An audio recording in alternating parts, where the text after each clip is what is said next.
어쨌건 반갑습니다. 어쨌건이라고 하는 것은 요새 뭐 시절이 별로 좋지 않음에도 불구하고 라는 뜻입니다. 약간 하여간 세상 돌아가는 건 돌아가는 것이고, 오늘 어떻게 살 것인가 19번째입니다. 성인들은 우리에게 무엇을 말하고자 했는가? 그래서 세 번째 인물인 공자의 두 번째 시간이 되겠습니다. 그 공자에 대한 역시 일반적인 이해 중에 좀 약간 빗나간 것 또는 덜 된 것, 그런 거를 좀 이야기할까 합니다. 공자는 뭐 아무래도 우리 역사에서 오랫동안 여러 가지로 영향을 많이 끼쳤기 때문에, 그리고 우리의 현재 일상생활에서까지도 많이 스며들어 있기 때문에 사실 낮게 항목을 이야기한다는 게 원래 이 시간에 취지에 맞지도 않지만 시간이 모자라기도 하니까 그런 식으로 그 권위 있는 학자들이라고 하는 사람들도 놓치기도 하는 것, 그런 것을 주로 해서 굵은 맥락에서 공자의 특성을 좀 더 밝혀나가기로 하죠. 20세기에 들어오면 신유가라고 하는 사람들이 생깁니다. 물론 주희를 대표로 하는 13세기 이후에 더 올라가면 10세기 정도까지 올라가기도 합니다만, 그 성리학이나 보통 양명학이라고 하는 심학, 이런 것들도 다 신유학이라고 했습니다. 그러니까 서양말로 할 때 Neo-Confucianism이라고 보통 쓰죠.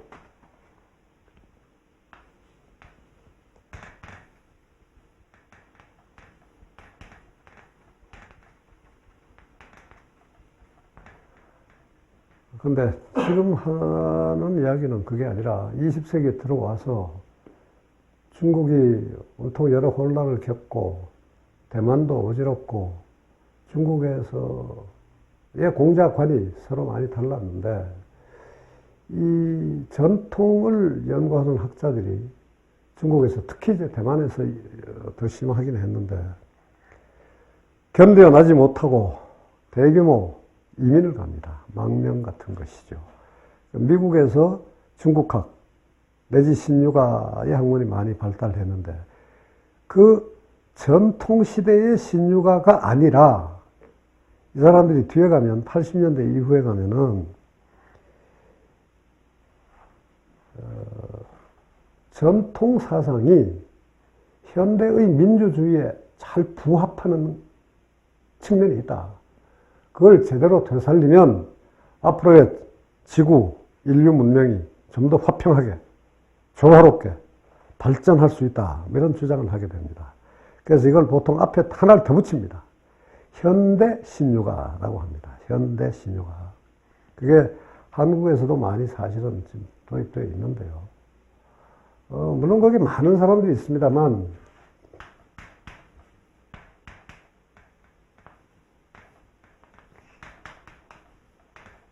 가만히 이거는 이 글자가 자신이 없네. 이 중자인지 아마 이게 맞을 겁니다.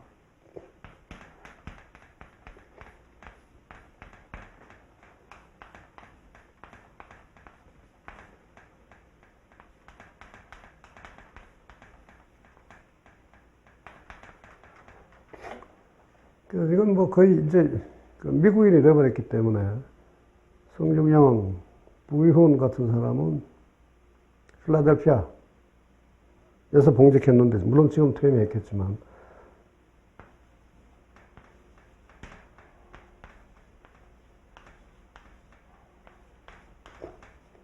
미국 이름으로 더 많이 알려져 있기도 하고 그렇습니다. 약간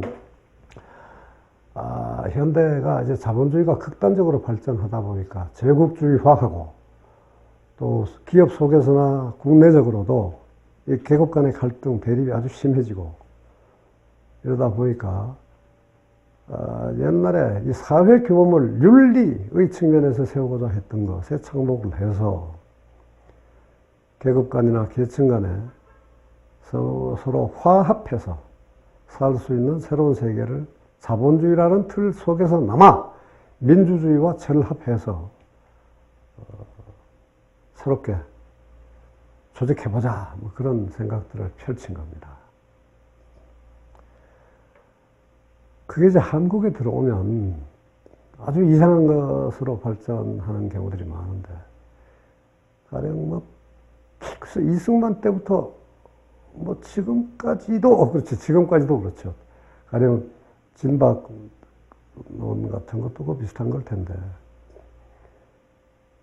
그러니까 부모에게 효도해야 한다 하는 것, 온 사회 성원들에 대해서 내 가족처럼 화평하게 서로 위하면서 보듬고 보살피고 돌봐주면서 살아야 한다, 이런 정신을 강조하게 됐죠.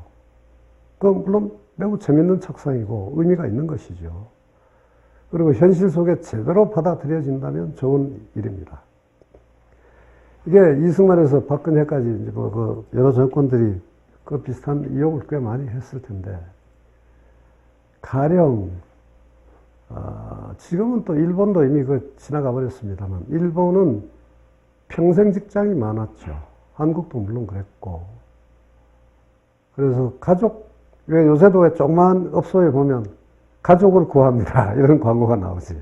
실제로 종업원을 구한다는 이야기인데 아주 싸구려. 뭐 시급 한 7,000원? 뭐 이런 정도 주는 영혼을 모집할 때도 가족 구함 이렇게 붙이는데, 그것도 그런 정신의 한 편린 같은 거 아닐까 뭐 생각해 봅니다. 회사에서는 사장이 아버지다. 뭐 가령 뭐 부장은 아저씨고 과장은 형이고, 그렇게 해서 아주 서로를 위해서 잘 살아보자. 그래서 호합 단결 하는 회식도 하고 뭐 이러겠지. 근데 여기서 사실 놓치는 게요, 공자 자신에게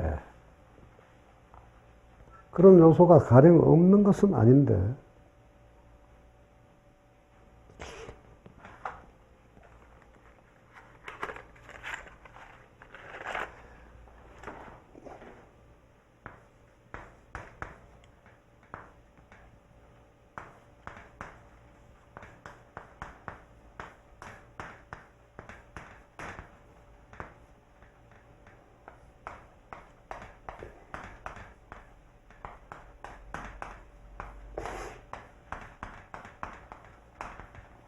공자가 가령 이런 말을 했는데요. 민이란, 이건 매우 막연한 것인데, 이걸 일단 가령 법도, 윤리, 규범, 뭐 도, 한 이런 정도라고 생각을 하면 일단 되겠어요. 그러니까 사람이 지켜나가야 할 법도 그것을 따르게 할 수는 있다. 그런데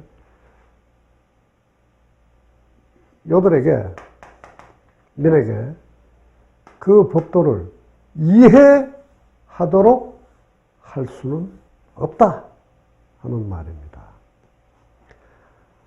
이 당시는 아주 또렷한 계급 제도가 있었어요.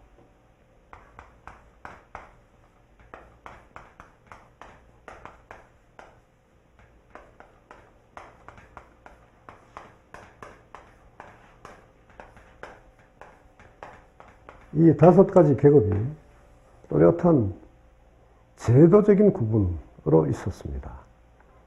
그러니까 딱 세상에 한 사람의 천자가 있고, 이 전국 시대로 가면 한 200개 정도로 중국의 나라가 아주 많아집니다. 그 각 지방 나라들의 임금이 있습니다. 그러니까 요 임금은 군이라고 불렀고, 요 임금은 왕이라고 부르기도 했습니다. 그리고 그 각 나라의 민을 다스리는 행정 실무자들, 요새식으로 말하자면 이제 관료죠. 그런 일을 하는 신하들이 있었고, 그리고 공직을 맡지는 않았지만 이 세상의 질서를 보다 효율화하고 아름답게 하는 데에 기여를 하는 지식인들, 공부꾼들, 수련자들, 이런 사람들이 있었고, 그리고 농업과 공업과 상업 등의 생산, 그러니까 경제활동, 소득을 얻기 위한 노동을 하는 사람들이 있었습니다. 이 민이, 물론 이게 처음에는 90%가 넘었죠. 그러다가 이제 이 비율이 좀 상대적으로 위가 더 많아지게 되는데,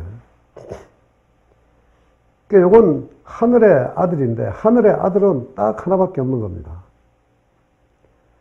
하늘의 아들에게 하늘이 자기 자신의 자식이라고 임명을 하는데, 그것을 명 또는 천명이라고 합니다. 물론 천명엔 다른 뜻도 있지만, 약간 1차적으로 좁게 볼 때는 하늘이 땅나라의 최고 임금을 지명하는 것이라는 거 아주 이념적인 그런 생각입니다.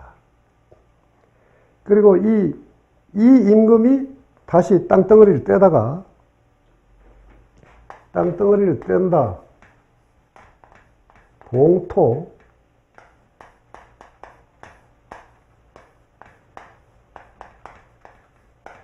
땅덩어리를 나누고 경계 지어서 땅을 나누어서 나라를 세우고 거기에 임명하는 것이 임금입니다. 그래서 이 왕으로부터 임명받은 지방나라의 임금들이 있다. 그러니까 이런 점에서 이 천자나라도 이 제후나라만큼의 직접 권할 지역이 있긴 있습니다. 가령 조선시대에도 서울이라는 그런 곳인데, 임금이 사는 서울에는 실제로는 농토 같은 거 없습니다. 대장간 같은 것도 별로 없어요. 여기는 물론 장사들은 많이 있었지만, 장사꾼들은. 그러니까 직접 요새식으로 말하면 1차, 2차 산업에 종사하는 그 지역은 별로 없었습니다. 그러나 어쨌건 그 지역에도 어쨌든 민은 있게 돼 있고, 그 민을 관리하는 이 신하들은 있게 마련이죠. 그리고 공직에 나아가지 않은, 아직 무임소, 직함을 갖지 않은, 그러나 형식상으로는 지배계급에 속하는 그런 계급이 있었던 겁니다. 이 사란 계급은 사실 매우 복잡한 개념인데, 공자나 맹자도 대충 70 넘어 살 때까지, 70, 80까지 살았는데, 자기 자신은 실제로 정승까지 갔지만, 여기 제후급의 대부분은, 천자의 대부분은 경이라고 그랬죠. 요새식으로 말하면 장관으로까지 올라갔지만, 그러나 자기 자신이 실제로 속한 건 언제나 사다라고 생각을 했어요. 그러니까 권력을 일상적으로 관리하는 행령의 수장이라기보다는 지식을 쌓고 이 세계를 도덕적으로, 윤리적으로 질서 지우고자 하는 그런 일꾼이다라고 스스로 생각했다는 이야기입니다. 근데 이 각 계급의 경계는 워낙 뚜렷하기 때문에 이거를 벗어나고자 하면 이게 바로 요새식으로 말하면 반역입니다. 반역. 물론 가장 큰 것이 천자에게 기어오르는 것이고 이렇게 되는 건데, 그래서 자식이 그 아비를 죽이고 아우가 그 형을 죽이고 하는 식으로 해서 쿠데타들이 일어나서 임금이 강제 퇴임을 당하는 경우들이 사실은 많이 있었어요. 근데 그런 걸 다 공자는 아주 나쁜 짓이라고 봤고, 그래서 각자 자신의 지위를 철저히 지키고 살아야 한다라고 생각을 했죠. 그러니까 공자는 대사부라고 하는, 요새식으로 말하면 몇 개 부서의 장관을 합친, 그러니까 법무부, 무슨 검찰, 뭐 이런저런 거, 군대 일부까지를 포함하는 그런 큰 직무의 장관인데, 그 대사부에 취임하고 3주 뒤에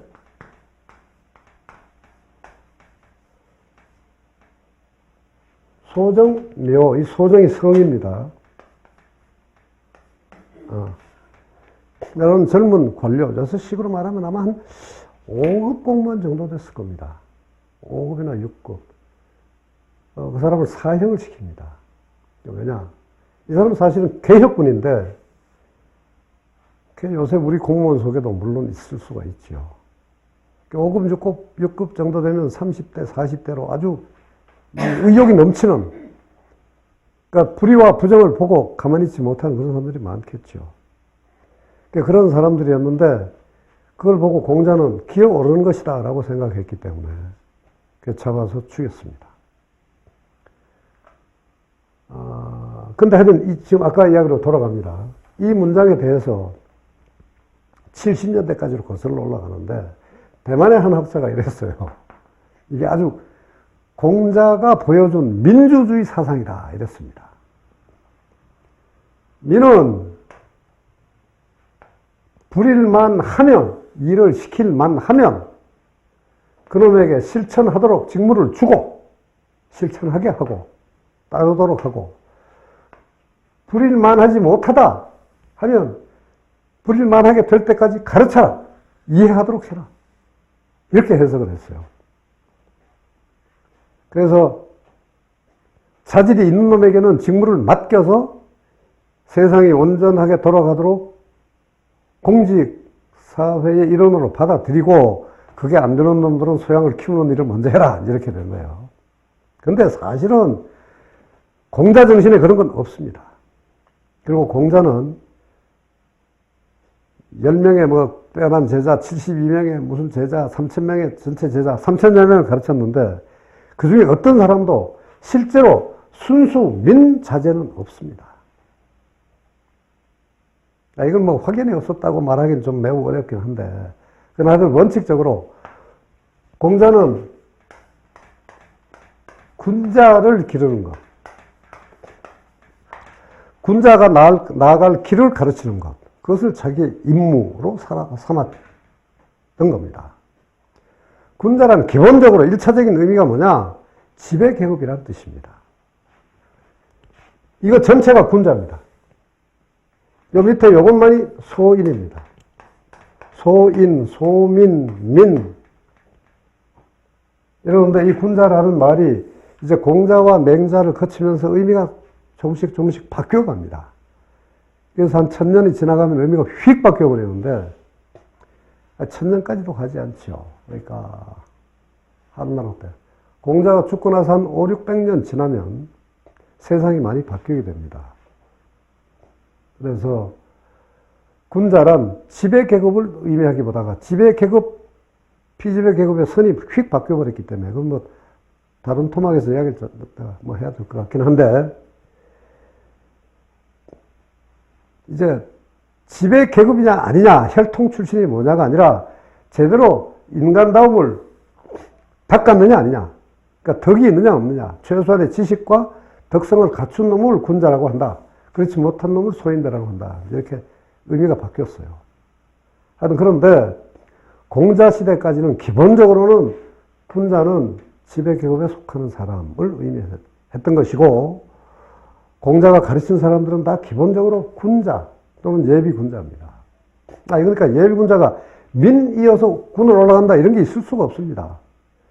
진나라가 중국을 통일하기 전까지는 혈통의 벽을 넘어서 피지배 민이 지배계급으로 상승하는 일은 있을 수가 없어요. 다만 천자가 아들을 20을 낳았을 때 천자의 아들 중에 딱 하나만 천자 지위를 계승하고 나머지 19은 밑으로 내려갑니다. 밑으로 내려가는데 모두가 지방나라 임금으로 임명받을 수 있냐? 땅이란 게 한계가 있기 때문에. 나중에 되면 이 나라가 200개가 넘는다 이랬지만 처음에는 10몇 개에 불과했어요. 주나라 초기에는. 그러니까 이제 이게 대충 이렇게 임금의 아들이어도, 천자의 아들이어도 이렇게 하거나 바로 이렇게 내려갈 수도 있습니다. 그리고 각 나라 임금도 마찬가지로 자식 하나, 장자만 이 임금 자리를 계승하고 나머지는 밑으로 떨어집니다. 여기 또는 밑으로. 여기까지입니다. 여기서 중요한 대부는 임금으로부터 임명을 받으면 그 권한이 가령 반역죄를 짓지 않는 한, 결정적인 하자가 없는 한 그 지위를 유지하게 되어 있고 그 지위를 세습 계승까지 하게 되어 있습니다. 딱 하나에게만. 이 모든 대부가 그렇다는 이야기가 아니라 이 상하 여러 급의 대부들이 있는데 그 중에 상층 대부들은 그렇다 그런 이야기입니다. 그래서 이 대부가 다스리는 정치 단위를 가라고 하는데 이거 요새 우리가 말하는 패밀리가 아닙니다. 그러니까 거대한 빅 패밀리, 빅 클랜 같은 건데 그러니까 리니치 그룹 뭐 그런 정도입니다. 하여튼 혈통 그룹인데 그러니까 7대 제사를 지냈는데 7대 제사를 지내려면 대충 그 제사 7대조를 제사 지낼 때 거기에 참여하는 인간들이 숫자를 대충 치면 한 5, 6천에서 한 12,000 이런 정도까지 갑니다. 그럼 대규모 세력 단위가 가인데 그게 대표로서 공직에 임명되는 사람은 그 지위를 유지하게 돼 있어요. 그 밑으로는 이제 세습이 물론 없지. 그래서 밑으로 해서 여기는 계속 쌓입니다. 지배 계급인데 직무는 없다. 노동을 하지 못하는데 봉급받을 것도 없다. 이렇게 되는 거예요. 그러니까 위에서 내려오면서 받은 재산 그 말고는 없어.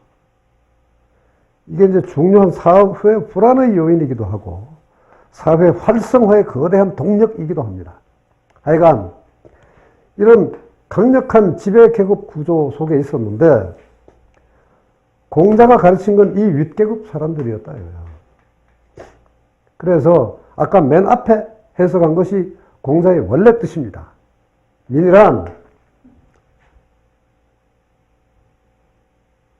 빠르게 몸으로 법도에 맞게 생활하도록 시킬 수는 있지만 그놈을 원리까지 차근차근 인이란 이런 것이다, 인간이란 이런 것이고 하늘이 우리에게 부여한 것이고 하늘의 명이 개개인에 들어박힌 것이다. 이런 식의 설명을 하나하나 해서 알아먹도록 한다. 이런 생각이 없었어요. 공자는 자신에게 찾아오는 모든 사람들은 거둬들였다 이렇게 되어 있지만 민을 받아들여가지고 위로 올려주겠다 이런 생각은 전혀 없었습니다. 그래서 아랫사람이 윗사람의 지위를 넘보는 건 다 반역이라고 생각해서 죽였다 이거예요. 그래서 가령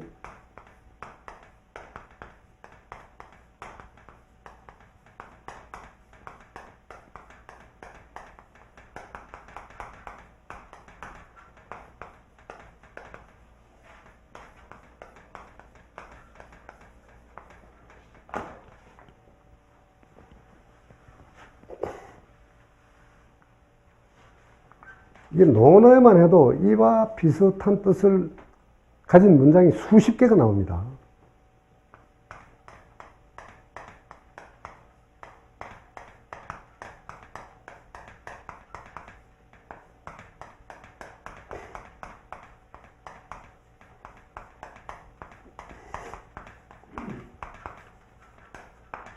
그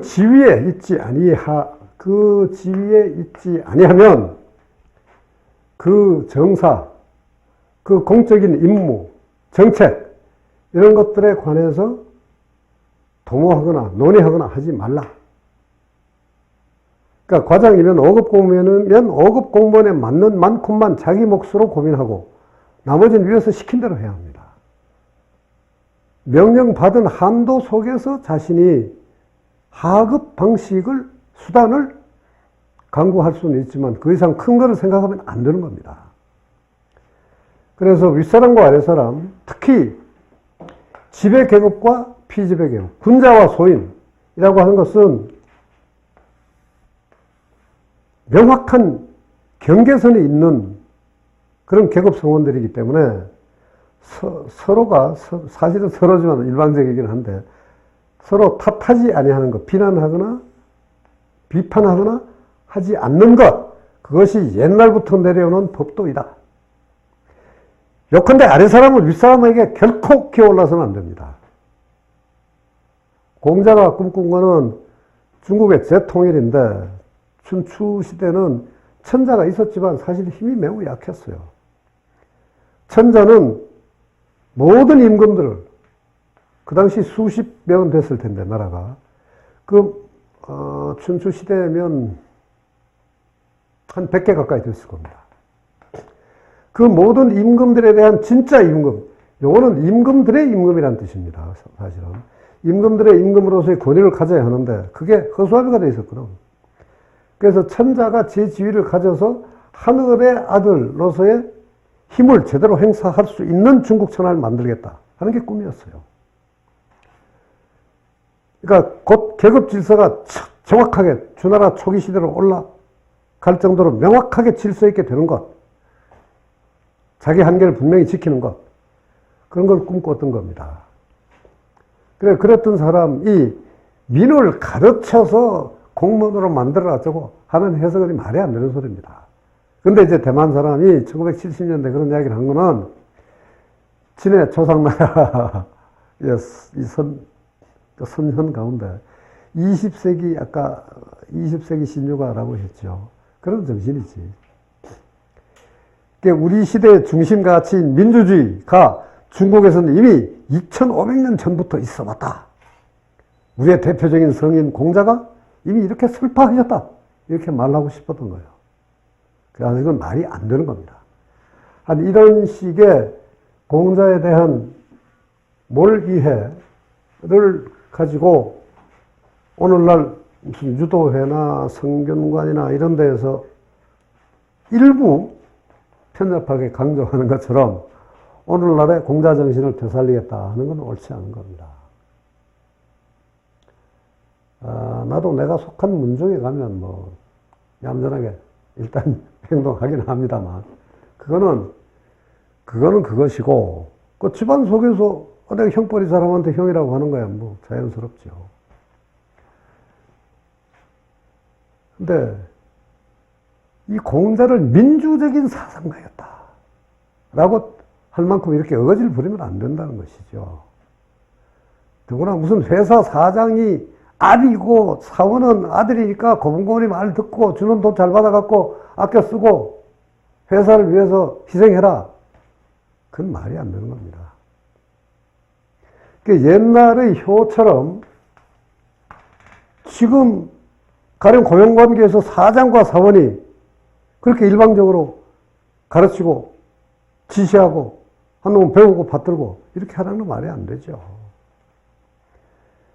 그러니까 육아 정신이 매우 중요한 것이긴 한데, 공자의 먼저 시간에 이야기한 그 사랑의 정신, 그건 매우 소중한 것이지만, 행정이나 이 기업 활동, 시장 활동의 현장에서 효제 같은 것이, 그러니까 윗사람에게 공경하게 대하고 윗사람은 아랫사람을 잘 보살피고 가르쳐라 하는 것 같은 거를 그대로 적용하는 건 옳지 않은 겁니다. 그리고 여기에서 공자에 대한 오해가 지금 한두 가지 더 이야기를 하고자 하는 것인데,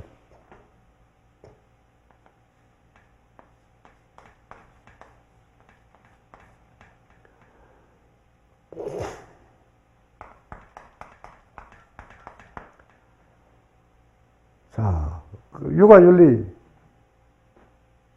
5가지 대표적인 게 있죠. 사실 이건 공자보다 이전부터 실제로 내려온 겁니다. 뭐 이게 순서가 어떻게 돼야 할지 모르겠네요.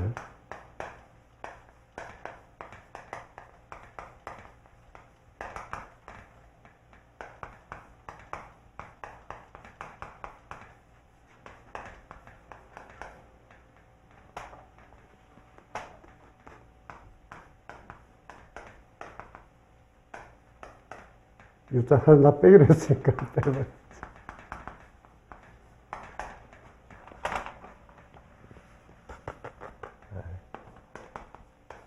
까먹을까봐 그런 건데.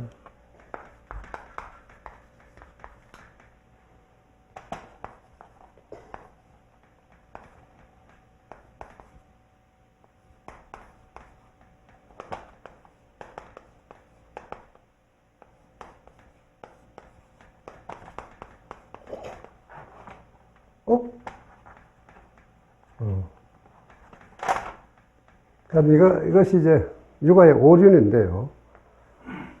남녀 사이에는 서로 역할 분담이 있어야 한다. 부모와 자식 간에는 아주 가까운, 아까 먼저 시간에 이야기한 그 헌신적인 사랑이 있어야 한다. 공직자 간의 상하 사이에서는 의리가 있어야 한다. 일정한 기준, 원칙에 맞게 예우를 해주고 열심히 봉직하고 그에 맞는 대우를 해줘야 한다. 그런 이야기입니다. 나이가 많고 적은 사람들 사이에는 순서를 지켜야 한다. 그리고 벗들 사이에서는 미덕이 있어야 한다. 여기서 역시 현대인들이 꽤 잘못 알고 있는 게 있는데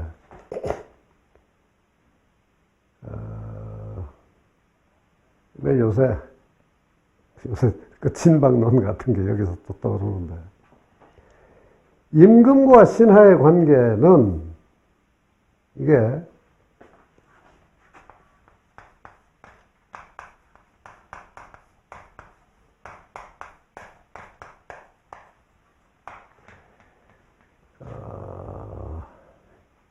윤리라는 게 기본적으로 천륜이 있고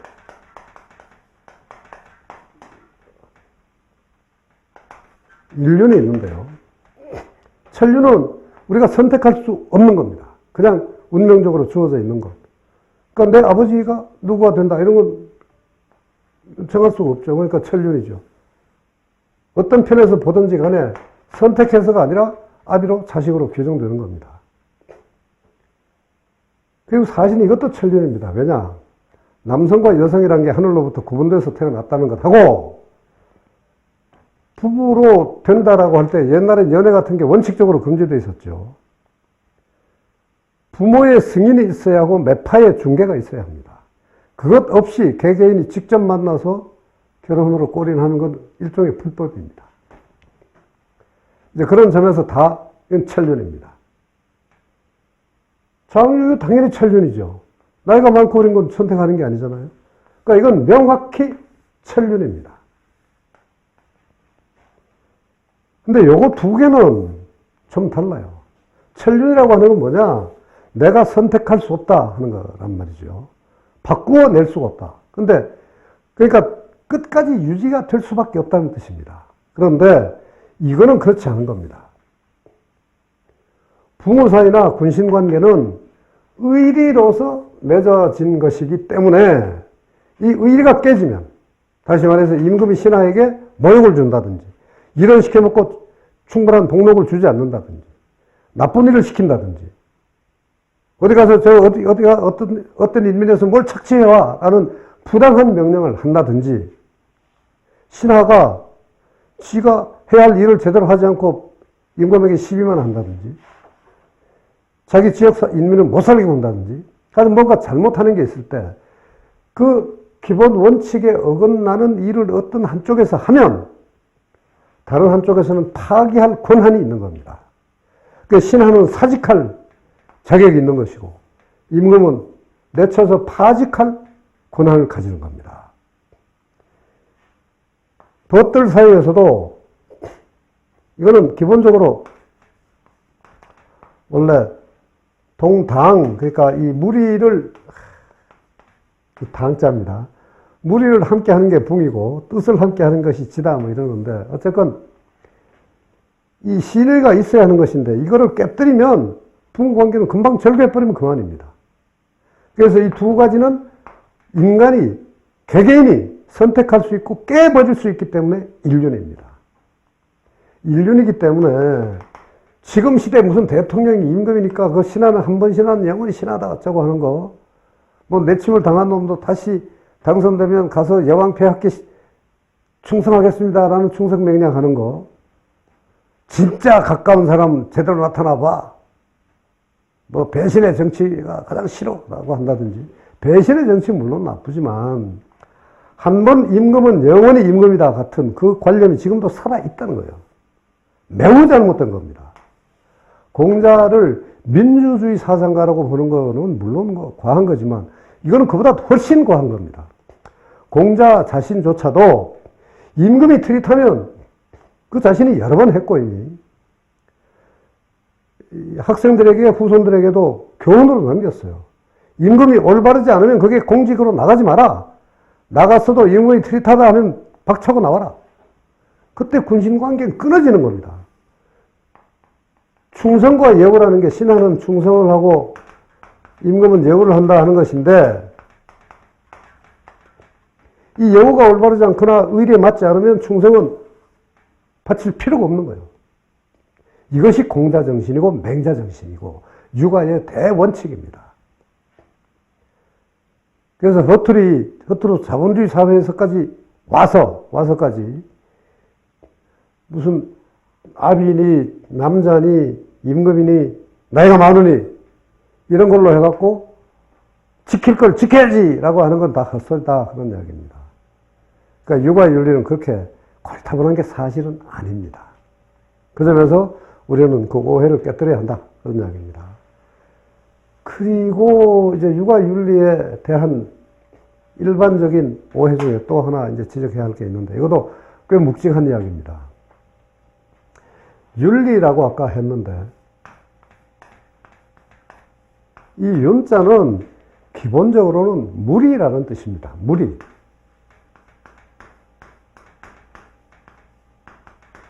인륜이란 인간의 무리입니다.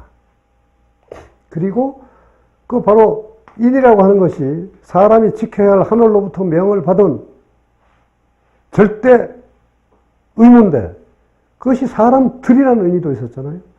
바로 그 사람들입니다. 그러니까 이것 곧 사랑이기도 하죠. 근데 이것을 꼭히 뭐 욕구는 배제하고 의리는 숭상하고 하는 이런 그 강한 규정으로 해서 이걸 매우 관념적인 것으로 규정하는 것, 그것이 잘못이다 하는 이야기를 지금 내가 하고 있는 겁니다. 무엇이냐?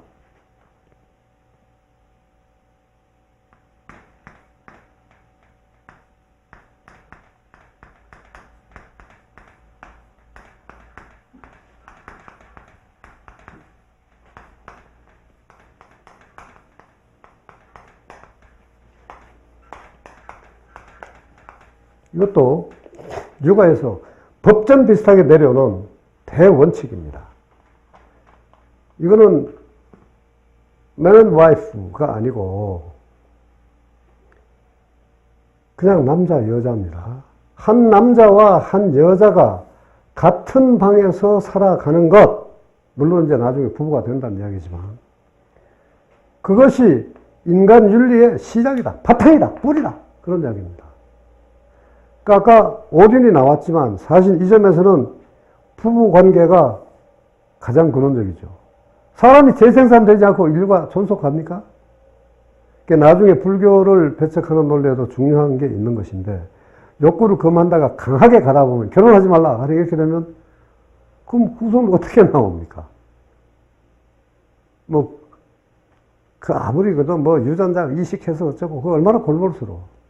그러니까 남자와 여자가 한 방에서 사는 것, 이것이 인간됨의 가장 집단 인간 윤리의 뿌리, 바탕, 시작입니다. 그러니까 이건 내가 무슨 이야기를 하려고 하냐? 욕구라고 하는 것은 공자는 매우 강하게 처음부터 긍정했다는 이야기입니다. 그러니까 욕구를 부정하고 고상한 뭐 희생적인 실천, 추상적인 의리 관념, 그런 걸 위해서 죽어라, 그런 게 아니다, 그런 이야기입니다. 상년을 위해서 죽어라도 아니고. 그래서 아까 이야기, 지난 시간에 이야기를 연관시키면 그런 거 있죠. 아까 서인 했을 때 서민 또는 서인, 남들 개개인을 나와 똑같은 자격을 가진 주체로서 긍정해라 이런 뜻이거든. 주체로서. 객체에서 끝나는 게 아니다. 근데 그때 나와 똑같이 대접하라 이지 나를 희생시키라는 아닌 겁니다. 부모에 대해서는 나 자신을 희생할 때까지 가야 되지만 벗이나 동료 인간들에게 나를 희생하라는 건 없습니다. 그리고 논어에게 한 2번 나오는데요.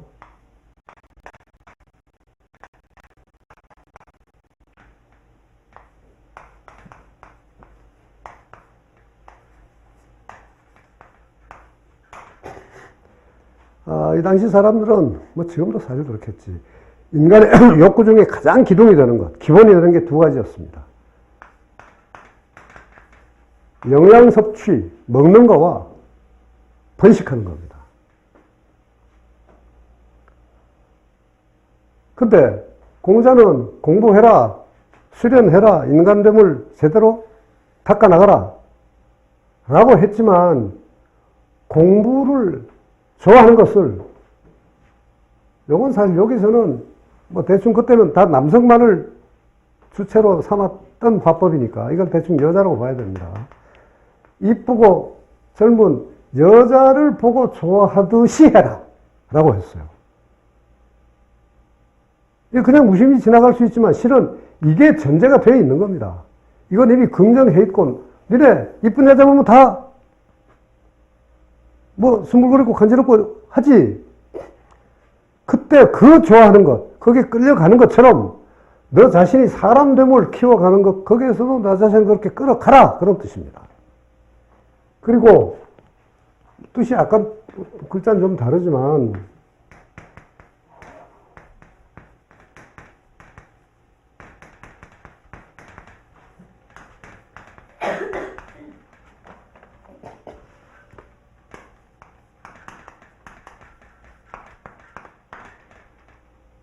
일상생활에서 실천하는 걸 충분히 하고, 그리고 남는 힘이 있게 되면, 그때야 그 힘으로, 그 시간으로 여러 이것도 복잡한 겁니다. 세련됨, 사상, 이념, 원칙, 규범, 그런 것들을 배워라. 그러니까 공부하는 것은 먼저가 아닙니다. 일상생활에서의 실천, 호색하고 호식하는 것, 그건 자연스러운 거다. 다 해라. 아침에 일어나면 마당 쓸고 부모에게 어쩌고 인사하고 하든 이런 거 다 하고, 자식 돌보고 할 거 다 하고, 그걸 1차적으로 하고 나서 남는 시간과 남는 정력으로 공부를 하라는 것이지, 공부를 먼저 하라는 게 결코 아닙니다. 그러니까 공자의 윤리 정신은 개인, 나의 존재를 가장 먼저 인정했다는 것이고, 내가 남자로서 또는 여자로서 가지고 있는 기본적인 욕구의 세계, 식색의 세계, 의식주의 세계, 이것을 1차적으로 다 그대로 긍정했다는 겁니다. 이건 설명이 필요 없고 이유가 근거를 댈 필요가 없이 그냥 그대로 긍정되는 거예요. 그러니까 이 점은 석가하고 많이 다르죠. 일상의 세계가 그대로 다 긍정되는 겁니다. 불교는 선불교 시대에 와서야 일상을 긍정하게 됩니다. 불교는 아무래도 세속 의식주의 관계는, 그 욕구는 물론 온당하게 해석하자면 지나치게 가면 부작용이 생기니까 거기에 너무 빠져들지 말라, 이게 이제 계율이긴 한데, 그러나 불교는 그게 강하거든. 원칙적으로는 열반에 들어가는 거, 해탈하는 거, 깨달음을 얻는 거, 그거에 비하면 딴 건 다 쓰레기다 이거예요. 근데 불교와는 달리 유가에서는 그 양자를 명확히 구분하는 게 없는 겁니다. 관념적 가치, 거대한 아름다운 가치, 의리, 먹고 자고 싸고 번식하고 하는 거나 똑같은 가치를 사실은 가지고 있는 것이고, 남들을 위해서 희생하는 거 다 좋은 것이지만 기본적으로 나 자신을 챙겨라, 그것이 1차적으로 들어있다는 거예요. 이거를 공자는 너 자신을 죽여라, 나라를 위해서 봉사해라, 임금을 위해서 목숨을 바쳐라, 임금을 위해서 목숨을 바쳐는 사실 없는 겁니다. 부모에게만 목숨을 바치는 게 있는 것이지. 그래서 공자는 이렇게 그러니까 개인으로서의 나의 존재를 그대로 유보 없이 긍정했다. 그 개체가 가지고 있는 욕구의 세계를 또한 1차적으로 그대로 긍정했다는 겁니다. 유교를 고리타분한 탈세속적이고, 그러니까 이익이니 권리니 하는 이런 우리가 보통 생각하는 재산, 명예, 권력, 세력, 이런 것들은 다 쓰레기다라고 본 게 아니다. 그걸 다 쓰레기라고 보면 어떻게 됩니까? 세상사가. 그 속됨을 긍정했다. 이 세속성, secularity. 이것을 긍정했다는 점에서 석가와 명확히 달라집니다. 그리고 이 점이 나는 성인으로서의 공자의 무게가 석가보다 더 커지는 중요한 한 측면, 근거라고 생각합니다. 일단 여기까지 하고요. 그리고 이 공자 정신이 뒤에 가면서 어떻게 변화하는가, 어떻게 제대로 계승되거나 확장이 되고 또는 어떤 식으로 찌그러지고 왜곡되고 변모되는가 하는 이야기를 좀 하고자 합니다. 그건 이제 다음 시간 언제가 될지 아무래도 여러 날 뒤가 되겠지만 그걸로 미루고 공자 이야기 두 번째 토막은 오늘 여기서 끝내도록 하겠습니다. 예, 고맙습니다.